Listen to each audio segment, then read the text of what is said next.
5 साल तो खैर बिल्कुल ही ना समझें। हाँ, 2 साल या 3 साल ये सवाल ज़रूर गौर के काबिल है। शहबाज़ हुकूमत 2 या 3 साल से ज़्यादा पूरे करते नहीं लगती। 1 साल से ऊपर तो अरसा उसे हो गया है, तकरीबन अब 1.5 साल होने को आया है, और ज़्यादा से ज़्यादा 1 साल या 1.5 साल ये हुकूमत अगर और चल गई तो बहुत बड़ा करिश्मा होगा। इसलिए नहीं कि इसे इमरान खान या पाकिस्तान तहरीक इंसाफ के लोग गिराने में कामयाब हो जाएंगे, शायद इसलिए भी नहीं कि इसके इस्टेब्लिशमेंट से ताल्लुकात बहुत जल्द बहुत ज़्यादा बिगड़ जाएंगे, गालिबन इसलिए कि ये अपनी हरकतों के बोझ तले आकर बहुत जल्द गिर जाएगी। और पाकिस्तान में चूँकि अहले कुव्वत में बर्दाश्त का मादा नहीं है, वो चूँकि बिल्कुल ही पपेट देखना चाहते हैं सियासतदानों को, ख़ुद चाहे वो 1000 गलतियाँ कर लें, चाहे मुल्क को तकसीम 2 कर दें, लेकिन सियासतदानों को कोई ज़्यादा बड़ी गलतियाँ करने का वो मार्जिन नहीं देते। इसलिए उनकी बर्दाश्त जल्दी जवाब दे जाएगी। उन्हें बर्दाश्त करने की आदत नहीं है ना, इसलिए शायद उनकी बर्दाश्त बहुत जल्दी जवाब दे जाएगी। बहुत अजीबोगरीब किस्म के असरात पावर से कुर्ब जो है वो मुरतब कर रहा है पूरी की पूरी शहबाज शरीफ साहब की टीम पर। सियाने कहते हैं कि आपके पास इल्म थोड़ा ज़्यादा होना चाहिए और ताकत से आपको थोड़ा सा दूर होना चाहिए। यानी वो जो आपने पंजाबी की एक कहावत सुनी है ना कि अफसर दी अगावड़ी भी पैड़ी थे पिशावड़ी भी पैड़ी, ये वो वाली सूरत हाल है कि अगर आप ताकतवर के ज़्यादा दूर हैं तो आपके लिए मसला ज़रूर होता है, जैसे कि इमरान खान के लिए है। लेकिन अगर आप ताकतवर के बहुत ज़्यादा करीब हो जाएं, जैसे कि नून लीग हो गई है, तो भी आपके दिलो दिमाग पर, आपकी हरकतों पर उसके अजीब मनफी असरात मुरतब होने शुरू हो गए हैं। मरीम नवाज़ शरीफ साहिबा ने मुहर्रमुल हराम के जो अपने जुलूस थे, जो उनका ख्याल रखा, ज़ाहिर है हर हुकूमत की ये ज़िम्मेदारी है कि वो अज़ादारों का ख्याल रखे। उन्होंने कोई एहसान नहीं किया, पाकिस्तान की तारीख़ में ऐसा कुछ नया नहीं हुआ।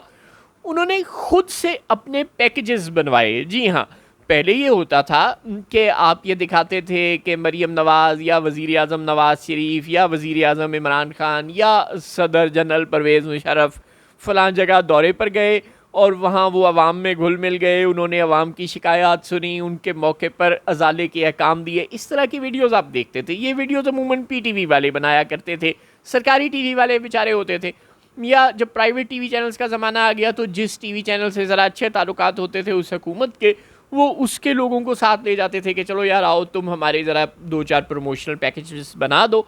अब ऐसा नहीं किया। अब जो अहले कुव्वत करते हैं ना कि अपने पैकेजेस बनाते हैं, अपनी रिपोर्ट्स बनाते हैं, चाहे वो दुश्मन मुल्क के ख़िलाफ़ हों या अपने ही मुल्क में उनके अपने पाले हुए किसी दुश्मन के ख़िलाफ़ हों, वो प्रमोशनल पैकेजेस बनाते हैं और वो तमाम TV चैनल्स को दे देते हैं। अब TV चैनल तो मोहताज हैं, ग़ुलाम हैं, वो जल्दी से उन पैकेजेस में थोड़ी बहुत तब्दीलियाँ करते हैं, अपने एनालिस्ट के हवाले करते हैं, उनको कोई दाएँ बाएँ से कटवा के छँटवा के कुछ अपनी शक्ल दे के, यानी थोड़ा सा ये तासुर दे करके ये उनका अपना बनाया हुआ पैकेज है, अपने लोगो शोगो लगा के वो उस पैकेज को चला देते थे ऊपर से जो आए होते थे। अब मरीम नवाज़ साहिबा ने ये किया है, मुहर्रम के दौरान उन्होंने अपने जमात के, अपने डिजिटल मीडिया टीम के बंदे भेजे मुहर्रम के जुलूसों में, उनसे कहा कि चलो ये हमने सबील लगाई है, इस पर हमारा तारीफ़ी पैकेज कर दो, हमारी तारीफ़ें कर दो, चलो ये हमने जुलूस का रास्ता साफ़ करवाया है, यहाँ हमारी तारीफ़ कर दो, चलो ये हमने सिक्योरिटी के अरेंजमेंट्स किए हैं, यहाँ हमारी तारीफ़ कर दो।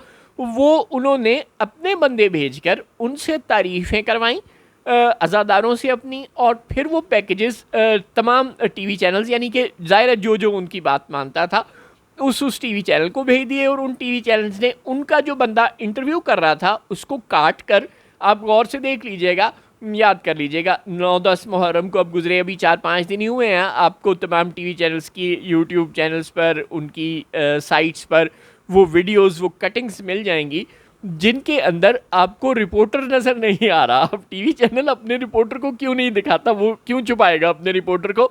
TV चैनल का माइक नज़र नहीं आता आपको, मगर वो सब के सब एक ही पैकेजेस हैं जो तमाम TV चैनल्स पर चल रहे हैं। यानी एक ही बंदा होगा जो इंटरव्यू दे रहा होगा और वो कह रहा होगा आपने सिक्योरिटी का बड़ा अच्छा इंतज़ाम किया, हमें कभी ऐसा अच्छा इंतज़ाम नहीं मिला, आपका बड़ा शुक्रिया, आपने हमारे लिए पानी की, दूध की सबीलें लगाई, आज तक कभी किसी ने नहीं लगाई, आपका बड़ा शुक्रिया, आपने जुलूस के रास्तों पे सफाई के बहुत अच्छे इंतज़ाम किए, आज तक तारीख़ में कभी इतने अच्छे इंतज़ाम नहीं हुए, आपका बहुत शुक्रिया। ये 10-15 लोग हैं इंटरव्यू देने वाले, और ये आपको तमाम TV चैनल्स पे मिलेंगे। बंदा पूछे, अब सानिया लिहारी हुआ है, वहाँ पे एक TV चैनल जाएगा, सानिया के मुतासरीन 50 हैं, 60 हैं, वो उनमें से किसी 3 से बात कर लेगा, दूसरे टीवी चैनल का रिपोर्टर जाएगा वो किसी और 3 से बात कर लेगा, किसी और 4 से बात कर लेगा, देखा जाएगा वो किसी और 2-3 से बात कर लेगा। हो सकता है कि 2 टीवी चैनल्स की रिपोर्ट में कोई एक आधा अफेक्टी मैच कर जाए, लेकिन सबके जब वो इंडिविजुअली बात कर रहे होते हैं, पूरे हजूम से बात नहीं कर रहे होते, तमाम टीवी चैनल्स के नुमाइंदे मिल के बात नहीं कर रहे होते, अलहदा-अलहदा अपने पैकेजेस बना रहे होते हैं, तो जिससे वो इंटरव्यू ले रहे होते हैं वो बंदा भी तो अलहदा-अलहदा होगा ना। लेकिन जो मुहर्रम के पैकेजेस आपको अपनी ख़बरों में चलते हुए नज़र आएंगे तमाम टीवी चैनल्स के, यानी वो जो मरियम बीबी के हुक्म मानने पर तैयार हो गए, उनमें आपको वो एक ही बंदे नज़र आएंगे, वो 8-10 बंदे जिनसे किसी से लाहौर में, किसी से फैसलाबाद में, किसी से बहावलपुर में वगैरह वगैरह पंजाब के मुख्तलिफ शहरों में इंटरव्यू किए गए और उनको तमाम टीवी चैनल्स को भेज दिया गया अपनी तारीफ़ के खुद पैकेज। अब ये काम पहले सिर्फ अहले कुव्वत किया करते थे पाकिस्तान में, वो अपनी तारीफ़ के नगमे, अपनी तारीफ़ के तराने, अपनी तारीफ़ के पैकेजेस, अपनी तारीफ़ के ड्रामे फिल्में बनाकर लॉन्च किया करते थे।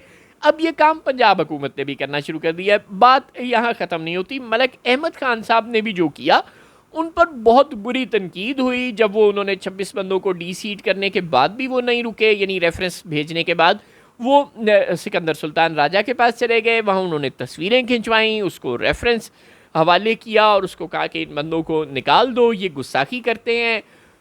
तो उसका नतीजा ये निकला कि हर अखबार ने, हर टीवी चैनल ने, जो भी थोड़ा सा आज़ाद था, हर सोशल मीडिया आउटलेट ने उनको क्रिटिसाइज़ किया, कहा पाकिस्तान की तारीख़ में इतना फाशिस्ट रवैया नहीं है।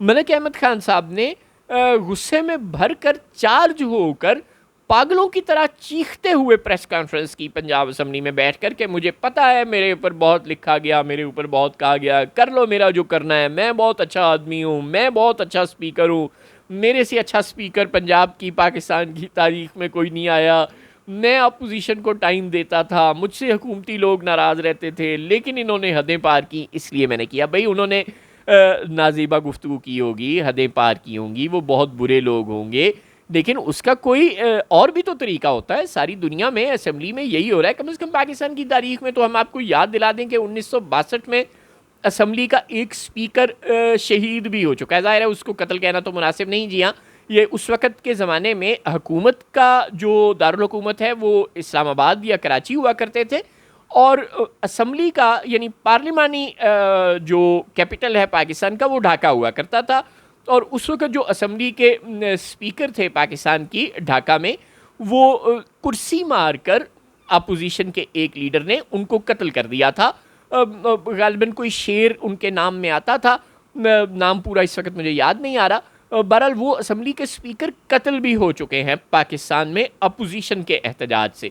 तो पीटीआई वालों पर आपने चार्ज ये लगाया, सॉरी सुन्नी इत्तेहाद कौंसिल पर आपने चार्ज ये लगाया कि ये वो लोग हैं जिन्होंने मरियम नवाज़ की असम्बली में मौजूदगी के दौरान ऐसे नारे लगा दिए जो उन्हें नहीं लगाने चाहिए थे। यार बिल्कुल नहीं लगाने चाहिए थे, लेकिन क्या उसका ये मतलब है कि आप उन्हें डी सीट करवाने के लिए सिकंदर सुल्तान राजा के पास पहुंच जाएं और फिर अपनी तस्वीरें भी आप भेजें? और आपको हम याद दिला दें, अब बार बार कहते हैं क्योंकि मियाँ नवाज शरीफ को आसिफ सईद खोसा ने किया था। अच्छा, वो काम आसिफ सईद खोसा ने किया था, वो पीटीआई वालों ने नहीं किया था। और आप जो काम कर रहे हैं, आपको आसिफ अली खोसा पर तनकीद करते, आप उसके जुलूसों में, जलसों में आसिफ सईद खोसा की तस्वीरें लेकर जाते रहे हैं, उस पर क्रॉस लगाते रहे हैं, उस पर आपके कारकुनान के जूते मारने की वीडियोस आप लोगों के सामने शेयर करते रहे हैं। और अब आपके लिए मिसाल सिर्फ एक आसिफ सईद खोसा ही बचा है। बहरहाल ये जो पावर के करीब रहने का नतीजा है कि आपने भी अपने आप को पावरफुल समझना शुरू कर दिया। तो आप सिर्फ मॉकरी ऑफ पावर है, अब पावर तो है नहीं। जब आप पावरफुल को देखकर कॉपी करना शुरू कर देते हैं, यानी जब उस तरह हजाम की बजाय बंदर के हाथ में आ जाता है तो वो अपने आप को काट लेता है। अहले कुव्वत पाकिस्तान में पावर को एक्सरसाइज कर रहे हैं 75 साल से। आप ना करें ये काम, अगर आप ये करेंगे तो वो तो अहले कुव्वत है, फिर बचकर निकल जाएंगे। आपके हाथ में तो बंदूक है नहीं, आप इसको एक्सरसाइज करेंगे तो सोचें अपोजिशन में आने के बाद आप कहाँ जाएंगे।